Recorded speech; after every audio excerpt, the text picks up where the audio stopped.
अस्सलाम वालेकुम dear students. जो बकिया एमसीक्यूज़ थे गैसियस एक्सचेंज के, तो वो हम डिस्कस करेंगे।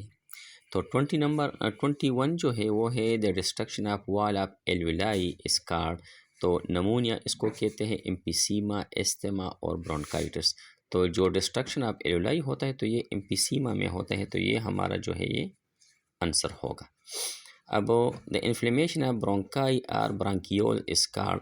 अब इन्फ्लेमेशन जो है वो काज होता है तो ब्रोंकियोल्स और ब्रोंकाई में, तो ये हम कहते हैं कि ब्रोंकाइटिस है, एम्फीसीमा है, निमोनिया है और एस्थमा है। तो यहाँ पर ये हम ब्रोंकाइटिस पे ये टिक का निशान लगाएंगे कि यहाँ पर ये ब्रोंकाइटिस होगा। अब which remain unaffected in expired air. जो हवा हम कहते हैं कि जो बाहर निकलता है यानी एक्सपायर्ड एयर, तो उसमें नाइट्रोजन जो है वो हम कहते हैं कि अनइफेक्टेड होगा। इनहेल्ड में भी एक्सहेल्ड में भी ये हम कहते हैं कि ये अनइफेक्टेड होगा। 78% ये मौजूद होते हैं, तो 78 के 78 ये हम कहते हैं कि ये पाया जाएगा। In young stems and leaves some gaseous exchange occur through. अब लीव्स से भी, लीव्स के जो ऊपरी हिस्सा होता है और यंग स्टेम में, तो हम कहते हैं कि leaf petiole, cuticle, leaf petiole and cuticle और मीजोपिल, तो ये अमूमन हम कहते हैं कि क्यूटिकल के ज़रिए होता है। Exchange of gases occur through lenticels in.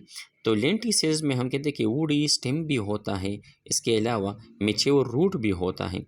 तो वुडी स्टेम्स, मेच्योर रूट्स, तो दोनों पाए जाते हैं। C woody stems and mature root, तो ये जो है यहाँ पर हमारा आंसर ये सी नंबर होगा, यंग स्टेम में तो नहीं होगा।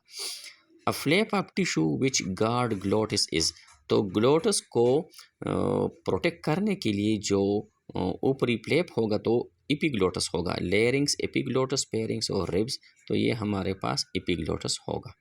अब यहाँ पर clusters of pouches found in respiratory system. Respiratory system में जो पाउचेस होते हैं तो उसको हम एल्यूलाई कहते हैं। ब्रोंकाई, एल्यूलाई, ब्रांकियोल्स और ट्रिकिया, तो ये होगा एल्यूलाई। अब जो आखिरी जो है इसके बाद हम और भी डिस्कस करेंगे। यहीं यहाँ तक जो है lungs are organs which are, तो स्पॉन्जी होगा, इलास्टिक होगा। तो हम कहते हैं कि स्पॉन्जी है लेकिन इलास्टिक भी है, तो स्पॉन्जी और इलास्टिक ये दोनों इसमें हमारा ऑप्शन होगा। अब अगला लेक्चर जो है वो किस पे मैं बनाऊं, तो कमेंट में हमें आप ये ज़रूर लिखें। शुक्रिया।